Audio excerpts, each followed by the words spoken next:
Oh, come on. It isn't that bad. You still got a chance to make the playoffs.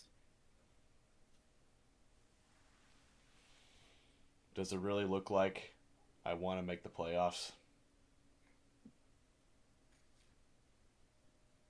Oh my god, we did it! I got everything I need right here. This is the show, guys. It wasn't supposed to be this time. It's in your size. See? There we go. What are you talking about? This is exactly how we drew it up. Oh, hold on. We can start. They blocked the kick. Ooh, just win, baby. Sorry I missed your funeral last week. I heard you died. Nah, we got this. How about them Chiefs? Damn you, Shanahan. Good afternoon, football fans, and welcome to the Week 14 recap of the Trajan Temple Sportcast. I am your host, professional wrestler, and yes, still Kansas City Chiefs fanatic, Christian Temple, joined alongside, as always, by my good friend. I've never seen such horrible dancing in my entire life.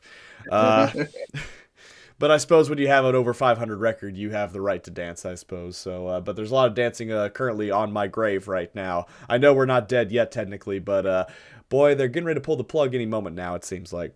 Trajan, how are we doing this fine week, sir? Oh, I mean, I just down to earth, not over the moon at all. Absolutely. You've been Divisional win. You you've been guys lose. you've been very supportive of me in this trying time the past few days, so I appreciate that from you. I was just, happy that you finally got a sack. Absolutely. You are correct. Which does explain why I now have the Jones jersey back up on top too. So this is because the defense Oh, I actually, didn't forget that. the defense actually did something this week. Funny enough. So, but we're getting a little ahead of ourselves here too. So, yes, it is the continuation of the streak of I don't want to talk about it, but we will not be getting to that just yet because we're going to start with, I guess, at least in Trajan's eyes, something happier that happened. And as you can see right here, it was a good week for Steeler Nation. It was 27-22. Steelers dominated in this game. They kind of came back a little later towards the end, but that's how always these matchups go. But the important thing is we own Lamar. We own him. How, This how man how many can't how many even, times have you beat Lamar in the playoffs? he's usually out by the time it goes in. Sorry, I couldn't resist. But yes, no. We're Lamar's daddy. He knows it. Aaron Rodgers had himself his best game of the season. Mm-hmm. I mean, not crazy stats, but 284 yards, one touchdown, one rushing touchdown as well. We got the old discount double check Rodgers celebration in the end zone. That's right, I saw So that, man. that's that's pretty awesome. I mean, did, now I won't get into your game, but our quarterback scored. Just for our audience to remember. Yep. Rushing, it wasn't there. I mean, you have to look to the Ravens if you want rushing numbers. Mm-hmm. But yeah, passing though, DK Metcalf, who I moved to my bench this week in both leagues. I was down. I was like, screw it. I'm taking him out. He's done Oh. nothing for me. I need to get in the playoffs. He goes off. His best game statistically of the season. 7 receptions, 148 yards, 52 being the long, and that was the opening Mm-hmm. catch. The first play, they just lit it up and it just set the tone. As far as offense goes, we were efficient for most of the game until towards the end, fourth quarter. Mm-hmm. That's generally how our team is, though. With a lead, we get too conservative, but we didn't make mistakes. That was the critical thing. Mm-hmm. There's no fumbles, no interceptions, nothing like that. And the craziest part, too, is Baltimore did not have any fumbles Mm-hmm. as well. Usually we Just the get Lamar Lamar in a interception. situation, but no fumbles there. Just an interception, and that was great. But yeah, no. There was only one sack in this game. No, I think there's two. Two Yeah, sacks. Yep. Backs. One coming right at the end of the game to ice it. Alex Highsmith Mm-hmm. rushing in and making the time go to 0. But gotta love it. It was a game that we needed to win, and we did it. Well, I learned something new today. I didn't realize Jabril Peppers was on your guys' team. Oh, we did it. Yeah, we signed it. I didn't know that. You're just signing everyone from like the early or late 20 teens, aren't you? You gotta do something. Absolutely. And wisdom is what we want. Lots of wisdom. Lots of wisdom. Yep. Except for Big Play Slay, he can go. His wisdom was worn out. Yeah. I can't believe he turned down. I can't believe he turned down playing for Buffalo. That was interesting. I would have played for Buffalo. Honestly, that would have been. I'm curious what motivated that decision from him, but oh well, I don't, not my circus, not my monkeys. So, no, yeah, that's a great divisional win. How's that Mark Andrews extension looking in your eyes right now? I love it. I just love that the Ravens always get in their way. Yep. You could take the Browns out of Cleveland. But you can't take the Browns out of the Ravens. Oh, good Lord. Yeah. Big divisional win for you guys. Gives you a little bit of a cushion now to secure your place in the AFC North Championship divisional race. Obviously, Baltimore still alive in that race. Cincinnati, they were kind of shot, but they kind of screwed the pooch on that against Buffalo. So can't really expect a whole lot out of them. So. Yep, this seems like it's once again it's the Steelers' division to lose. How confident are you going into Week 15 about holding on to the division title? I think we win this week with Miami. I'm not saying like it's going to be an astounding win, but I think we eke one out. But I think Baltimore's spiraling right now. They are not looking good. I mean, their rushing game looked good, but generally we let them rush on us. We make Lamar try to win the game on his hands. But that Bengals team is pretty good, and they went toe-to-toe with a very hot Buffalo Bills team. I know until Joe Burrow sold out. That is a very hot Buffalo Bills team. Would you agree that they're difficult to beat? I mean... In what part of the season? Would you agree they're difficult to beat? Yes, I think we have a hard time beating them in the regular season when it doesn't count. So, I think the Ravens could lose to Cincinnati, which if we win, Ravens lose. That'd be a tough. That might be it. That'd be a tough hill to climb at that point. So for sure. So, alrighty. Well, now that we've gone to the penthouse, I guess let's move on to the outhouse here. Ladies and gentlemen, welcome back once again to I Don't Want to Talk About It. Man, and I really don't want to talk about it, but it's like, jeez, what a horrible effort on everyone's part, except for maybe Mahomes in the defense, because only scoring 10 points in just one quarter is just unacceptable. Chiefs lose 20-10 to the Houston Texans. The Texans finally breaking. I guess they're cursed against us. I suppose that's a thing. I suppose. I didn't know that was a thing. Yeah, the offense was absolutely atrocious. Mahomes doing too much once again. Getting sacked. I'm surprised only twice in this game. I got to give a huge shout out to Esapole, who stepped in for Wanya Morris after one play. Wanya going down and most likely probably going to be on IR for the entirety of the season. Yeah, we're missing 3 of our original starting linemen, so we knew this was going to be tough to begin with. For what it's worth, though, like I said, the defense kept us in it for the vast majority of the game. We came back and tied it in the third quarter. We were hot. We were building momentum. Once again, like only 12 carries for Kareem Hunt, 9 for Pacheco. Mahomes was once again our leading rusher. I don't know how Kareem Hunt scored that touchdown in in the third quarter, because I absolutely cannot stand the fact that you're in shotgun and you try to do a draw running play up the middle that hardly ever works.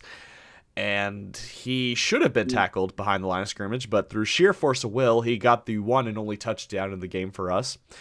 And Pat Mahomes, his worst showing, I think probably in his career. He 3 interceptions and no touchdowns on his part. Just not good enough, you know. The Texans weren't even great in this game.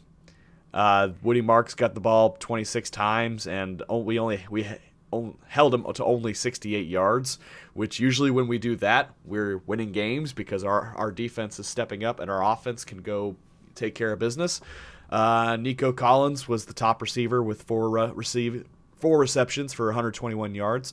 I mean, for what it's worth, when he was getting those big catches, we were holding them, to just field goals, or besides that one Woody Marks, receiving touchdown was just blown coverage.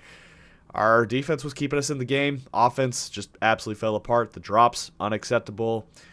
It's that's not an effort from a team that is worthy of making the playoffs. So I'm not going to give the eulogy to this team yet, because that's what we do on the last episode whenever a team gets eliminated, which could theoretically happen this week. There is a path to elimination. There's also still a path to the playoffs, but the path to elimination is a lot closer and a lot staring them right in the face, and a lot would have to go right to even sniff the playoffs at this point. So, got the Chargers coming up. I've been saying it for the last 3 or 4 weeks. It's must win, and that's what it's been. It's been must win, and they just can't win. They just don't have the eye of the tiger, Rock. You're not hungry anymore. They'll kill you to death. I've been watching a lot of Rocky clips recently, so yeah. I thought they were going to tickle our tonsils, though. I mean, I was tickling my tonsils with plenty of alcohol. This team drives me to drink, so all right. I will say I did watch the second half of this game. I can't imagine why I stayed watching it. I don't love you know exactly. You know exactly why you stayed to watch. I will say this is the first time you responded to my text in game. So I know you were frustrated. Mm-hmm. Yep. I just love that I sent the bricks image of the Chiefs gloves right before the Kelsey interception. It had to be Kelsey. And I didn't even dispute that. You know what my response was. I said it. What, okay, hold on. I'll read it, full quote here, what I said to Clifton that after he sent me that picture. Oh, hang on tight here. Oh, gosh. And I quote, "I swear Mahomes could walk up and hand it to the receivers, and they'll drop it." That is exactly been the story of this game. It's been a microcosm of our entire season. It's you know you're not going to be on top forever. You know the down year's coming. It still hurts when it happens. I mean, if you're a real fan, you're not truly prepared for it. You're not truly ready to say it's over. So, but yeah, this has been the down year that the entire league has been waiting for. Let's be honest here. It feels like they were more anticipating this than they were the Patriots' downfall, which is weird to say. But from what I've seen, it seems like that we've become the worst thing, even worse than the Patriots. And I guess that I'll take that as a compliment, truthfully. I don't know. So I think it all depends on the fans' experience. During that time, we were dominant, but the Patriots were just always in our way. Mm-hmm. So they will always hold a bit more hate. Because honestly, we've been mediocre on your guys' dynasty. We weren't really the dominant team, but we had great teams that should have gone to the Super Bowl. but the Patriots just were always in the freaking way. So you guys were the Peyton's Bills to us. basically, yeah. I would say we were more Bengalish to them. Bengalish, Bungalish. Bengalish. But no, see, the thing that surprised me, usually see dynasties ending with the defense kind of stumbling off and your elite QB doing everything possible, but they can't afford to pay the defense. They have it. It's your offense this year. It has been the I mean, offense. really, I mean, that performance, I mean, defense messed up plays, but they kept you in that game. Mm-hmm. In today's NFL, 20 points is not a bad showing for a defense. Mm-hmm. Yeah, no, that's I don't know what And they in need years to do. and in years past, it would not be enough. Like our offense would at least get us, close to 30, if not more, consistently. So yeah, it's like our defense never had to be great. They just had to be bend, don't break. That's all they needed to be in years past. And now the defense is the only thing that's like, I can look forward to. Some games, believe me, there have been games in this season where it's like, where did they go? What's happening with Spags? But yeah. Yeah, I think so there's this old deal with Napoleon. He said you have to change your tactics every 5 years or so. And I think the NFL's caught on to what Mahomes wants to do, his tendencies. They've schemed for it. I mean, yes, your wide receivers could be difference makers. I've always hated on them. But they're not AJ Brown. They're not Antonio Brown. They're not these really difference makers. And Travis Kelce is not in his prime anymore. Nope. He is not, So if like at where I'm at with that is if this is Kelsey's last year, I'm not sad about it. It's first ballot Hall of Famer all day long. If he came back next year, if it was a team friendly deal, I wouldn't be against it because dear God, Noah Gray, what has happened to you? we signed you to a 2-year extension and you just fall off the face of the planet. Good Lord. One reception. Good God. Yeah, that was the last one of the game too. Yep. Yep. To be fair, it was only 3 targets. It's 3. But yeah. 3 too many. Yeah, so like I said, next week and noon game against the Chargers, division matchup at home. This is must win as it gets. It's as simple as that. So I still don't believe this team deserves to make the playoffs, but hey, I've said this before. I'm still gonna be there Sunday, just cheering on as hard as I can as a fan of this team, just like I did during the down years. So that's just the way it goes. Yep. Not even the down years. Let's talk about those years. The dark ages. How about that? You've been through many a dark days. Oh yes. Yep. And that's what I've always appreciated about you. I was gonna say you cannot say with a straight face to me that I've ever been a bandwagon fan. Yep. That's very true. Nor my father, for that matter, with what he's gone through. So, all right. Well, we talked a little bit about what you got coming up this week. Go into a little more detail. When do they play? It's a Monday night game, I believe, right? Monday night, we will be at home. Mm-hmm. Monsoon Bowl 3, baby, or Mud Bowl. What was it? Monsoon Mud Bowl or something like that. I just remember the ball sticking into the ground. Iconic. And just not moving. Absolutely iconic. But I mean, there's some things to be excited about with this matchup. Historically, Tua has not done good in cold weather. It's going to be 20 degrees. It's going to be at night. I'm sure there's going to be some wind coming off of the river. So it's probably going to be colder than 20 degrees out there. This is a chance for us to really take control of our own destiny. Put some space in between us. I mean, obviously the Bengals would have to do a good job against the Ravens, which I think they could. But yeah, no, this could be This could be the December game that really sets the tone, besides our division games. Well, this is the 5th season of our podcast, and as of the last 4 seasons, it usually ends a lot better for me than it does for you. So maybe your time has finally arrived. So we'll see what we'll see what happens this coming week. So, alrighty, any closing thoughts before we wrap things up here, Trajan? Just ready to bolt up. Why am I not surprised? Alrighty. Well, thank you everybody so much for joining us this week. Click like if you enjoyed the video. Click subscribe if you really liked it. Tell all your friends. Let us know down below your thoughts from the previous week or the weeks upcoming. Are the Chiefs cooked? Probably so, but we'd love to hear your opinion anyway. Thanks again for watching, and this is Temple and Trajan signing off.